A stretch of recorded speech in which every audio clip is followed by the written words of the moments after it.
Okay, welcome back to Turkey Creek in the year of our Lord 1823. We're out here this afternoon and we're going to load up and shoot this 1803 Harper's Ferry, more properly known as the U.S. Rifle model of 1803. We're going to load it up and shoot it for the first time. Now it's a little windy out this afternoon, so I hope you can hear me, and I'll try and keep my voice up and so you can hear me as we go through these things. Now I don't have the proper uniform for a rifle regiment soldier of that period, but I've got a close approximation. Now on my head I would have been probably wearing a shako. I'm not sure whether they had some sort of a fatigue cap or not that they would have worn other than the shako, but on campaign and dress they would have worn their shako. Summer campaign dress was actually a green fringed hunting frock similar to what I have on, only the fringe would have been a yellow color, and they did have the off-white buff colored trousers in that time period. Obviously they would have been wearing proper leather web gear, belt, and bullet pouch, etc., etc. They did have a belly pouch for cartridges, a belly cartridge pouch. They also did carry pouch and horn in addition to the cartridge pouch. Other normal accoutrements were a good knife, such as I've got here, and a hatchet. Those were regular accoutrements of the rifle regiment. Now, their unofficial motto was Indian pace, Indian file, which means that they kept up a good pace most of the time. They were used similar to the British rifle units. They were given temporary duty by company to regular line regiments to act as skirmishers and scouts, and that was their main occupation, was scout, skirmisher, irregular warfare, light infantry tactics, and things like that. So those were the troops in especially in the War of 1812, the U.S. rifle troops. That was their occupation, and this was their weapon. So we have the 33-inch octagon to round barrel. This is marked 54 caliber. It is a Type 54. I will be shooting a patched 520 round ball. The original rifles were in a 53 caliber and did use a 520 ball. So today I've got my powder measure set for 80 grains. I've never shot this gun.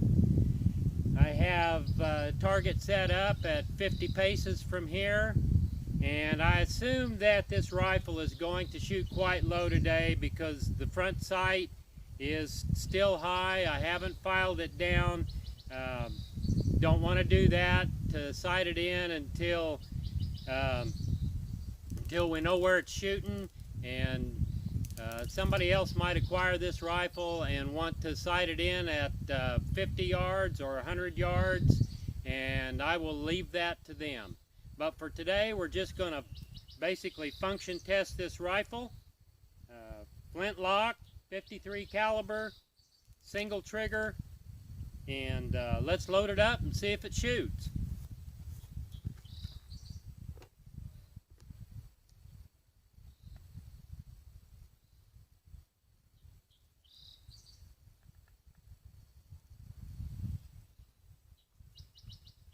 Again, I've got my powder measure set at 80 grains. That's a good starting charge, I think, for a 54 caliber, 53 caliber. My 54 caliber hunting rifle, I normally load 110 grains of 2F in that gun, but I do that simply because that gun loves 110 grains. It shoots it deadly accurate, and that's where it's at. This one we're going to shoot at 80 today. I've got 80 grains of powder down the bore.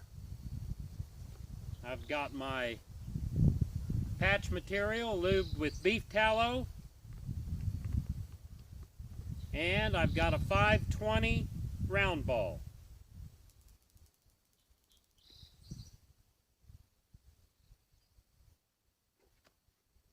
Now, normally in military service, these rifles would have been generally loaded with paper cartridges. We're loading, cutting the patches at the muzzle today and loading that way. I've never made a paper cartridge, and someday I probably will, but right now we're just going to load it up hunting style.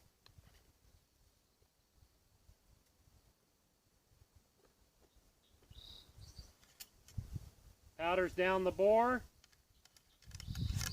We've got a patched ball rammed down. Ramrod back down the pipes. Pull her back to half cock. Prime the pan. I do prime from the horn, shooting the same powder that I load with. You have to remember that shooting paper cartridges, they would have primed this weapon before loading and using part of the powder from the paper cartridge as priming. So they would have been using the same powder. Back to full cock.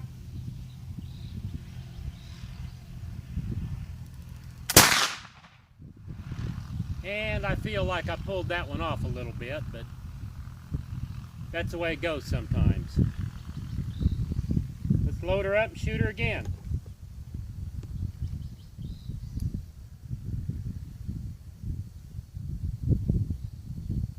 I felt that the lock time was quite acceptable. The gun did fire just fine.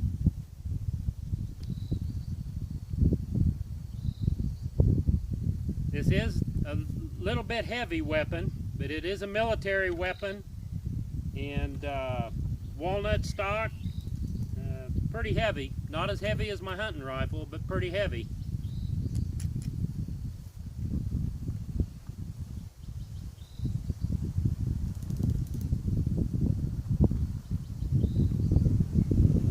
Windy out here today, kind of blowing me around a little bit, but that's the way it goes.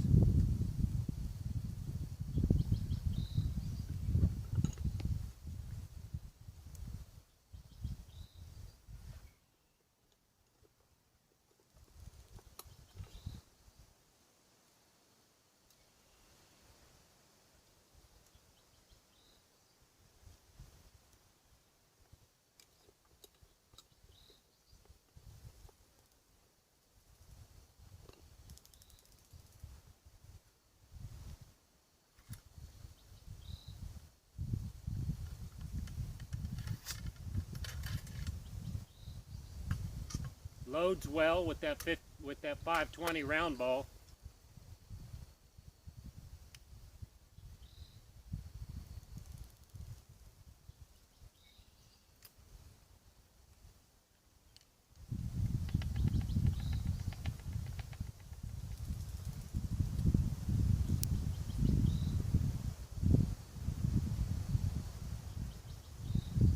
All right, here we go. Shot number 2.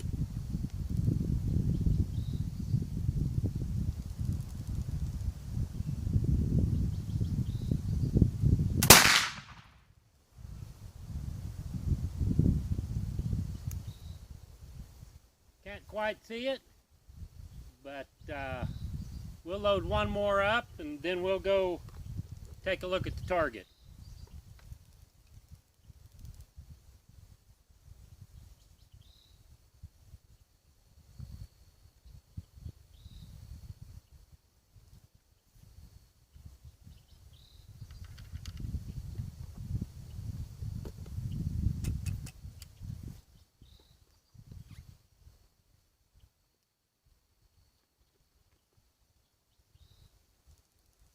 This is the way I always load my hunting rifles.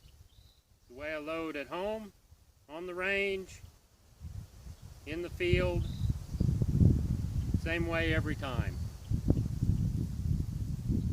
I like the way that ball starts. I can start that ball with my thumb. That's nice.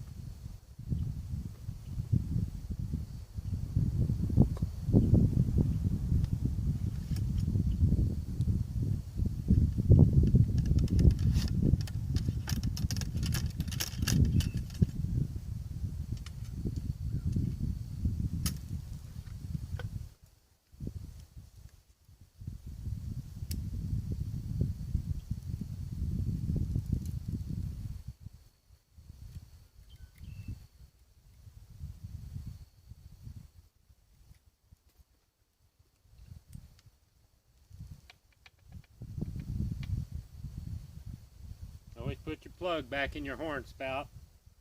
Don't want a stray spark going down and tickling that powder next to your side like that.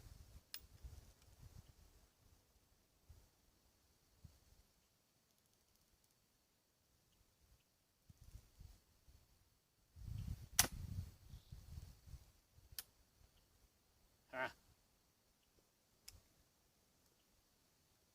Not a good thing if the British regulars are standing out there shooting at you.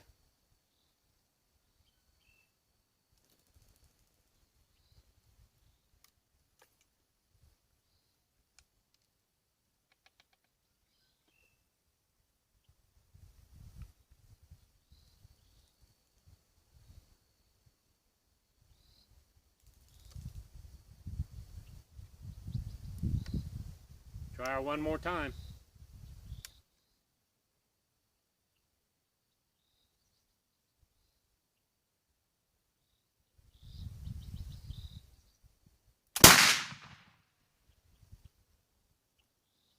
All right, let's go take a look.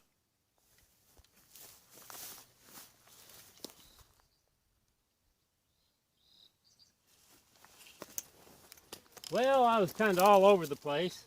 50 yards offhand could have been a lot better.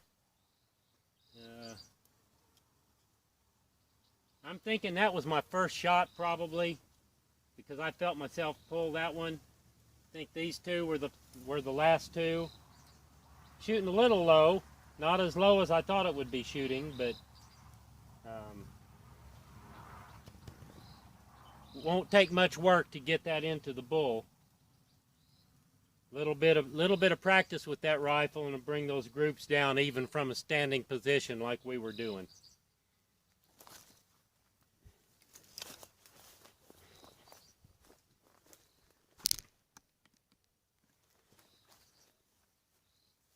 Well, that's it from Turkey Creek today.